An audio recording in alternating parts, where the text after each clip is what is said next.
시에 고죽은 난초 한 포기를 건네는 것으로 위로의 마음을 전하고 있죠. 이처럼 이번에 공개된 이 서첩에는 고죽 최경창과 기생 홍랑 두 사람이 주고받은 사랑과 이별의 정한이 깊게 배어 있는데, 그 가운데서도 우리가 특히 주목하는 것은 바로 이 부분입니다. 홍랑과의 만남과 사랑, 그리고 이별에 이르기까지의 사연을 최경창 자신이 직접 서문 형식으로 써놓은 것인데요. 바로 이 기록을 따라 되짚어본 두 사람의 만남과 첫 번째 이별까지의 이야기입니다.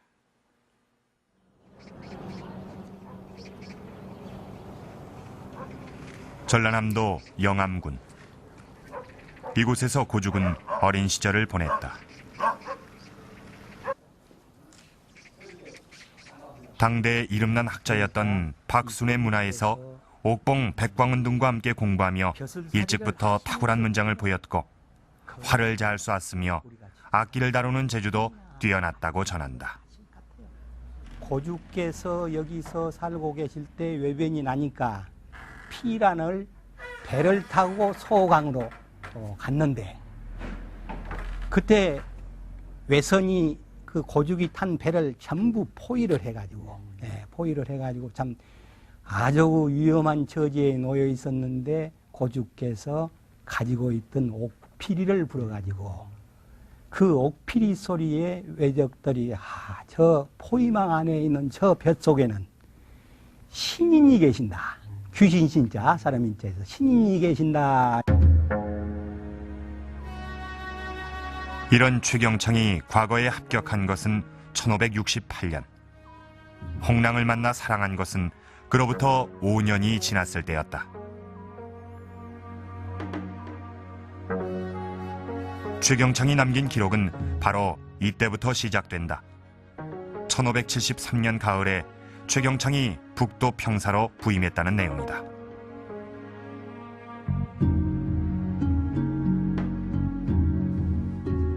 그가 부임한 곳은 함경도 경성. 서울에서 천리길이 훨씬 넘는 변방이었다.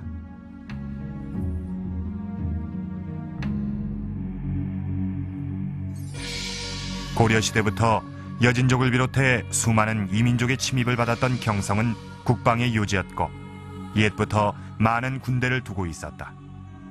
최경창은 이곳에 북도 평사, 다시 말해 병마절도사의 보좌관으로 부임한 것이다. 당시 34세 최경창에겐 이미 처자가 있었지만 경성에 부임할 땐 혼자였다.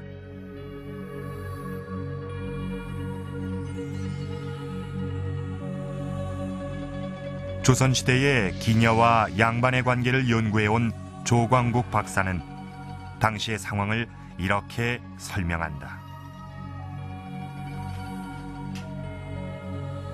변방 지역에 가족을 데리고 가지 않고 혼자서 가는 경우는 되게 변방은 군사지역입니다. 그래서 군사지역에서 그 군사활동에 전념하도록 하기 위해서 가족을 동반하지 않았습니다. 그 대신에 그 지역에는 그 변방 사졸들에게 배치되는 기녀가 있었는데 그 기녀를 가리켜서 방직기라고 합니다. 지금 들어온 기생들은 이름도 못 판소리 춘향가에는 변사또가 남원에 부임하자마자 기생들을 모두 집합시키라는 대목이 나온다. 이것은 점고라는 풍습이다.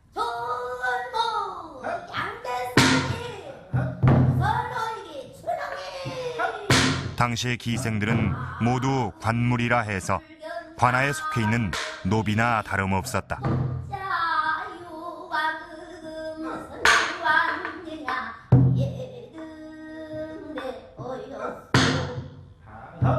점고는 이 같은 기생들이 모두 제구시를 하고 있는지 철저하게 관리하기 위한 제도였는데, 이 자리엔 기생들은 물론 그 지방의 관리들도 모두 참석하는 게 관례였다. 관아에서 일하고 있는 모든 기생들을 불러다가 일제히 점검하는 그런 자리에서 제대로 출석하고 있는가를 확인하는 자리에서 아마 만날 수가 있었고, 그때 아마 관리들이 일제히 나와서 소집 점검을 하는 자리였기 때문에 그렇게 출석 점검을 하는 자리에서 기생과 관리가 자연스럽게 얼굴 마주보기를 할 수 있었을 겁니다. 최경창의 후손들이 모여 살고 있는 경기도 파주에는 두 사람의 만남에 관한 또 다른 이야기가 전해오기도 한다. 오랑캐 지키려 나가셨다가 이제 거기 원님이 홍랑이라는 할머니를 이제 대접을 해서 같이 약주를 잡수시고 아마 이렇게 대접을 하는데 서로 이제 주거니 받거니 시를 읊으시는데 우리 할아버지 시를 많이 하시더래요. 그래서 이상해서 그럼 그대는 그럼 어느 누구 시를 그렇게 좋아하시나 그랬더니 고죽 선생의 시를 좋아하신다고 그러시더래요. 그래서 웃으시면서 내가 경창이라고 내가 고죽이라고 이제 아마 이런 말씀을 하셨나 봐요. 사실 고죽 최경창은 당대 문인이었던 송강 정철 등과 교류하면서 조선 중기 팔문장으로 불렸다. 특히 당시에 뛰어났는데 율곡 이인은 그의 시를 가리켜 청신준일하다고까지 평했을 정도였다.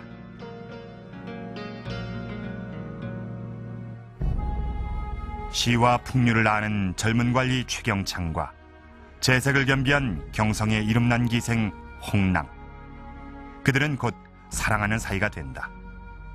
고죽은 그때 당시를 이렇게 적고 있다. 홍랑이 자신의 처소인 경성 병영에 따라와 함께 지냈다는 내용인데 관계 신분이었던 홍랑이 최경창과 함께 사는 일이 과연 가능했을까? 이에 관해 실록엔 조선시대 변방에서의 기녀 풍속을 보여주는 대목이 있다. 세종 18년의 내용이다. 군사들이 가정을 멀리 떠나서 추위와 더위를 2번씩이나 지나므로 일상의 사소한 일도 어려울 것이니 기녀를 두는 게 합당하다. 당시 변방의 부대에 기녀가 사는 게 일반적이었음을 명시한 것이다. 그 기생들이 제일 많이 있었던 곳이 군사기지입니다. 그리고 그 두 번째가 이제 지방 관하고요. 그런데 주와 가무, 술과 그 노래를 이렇게 제일 많이 제공을 하고요.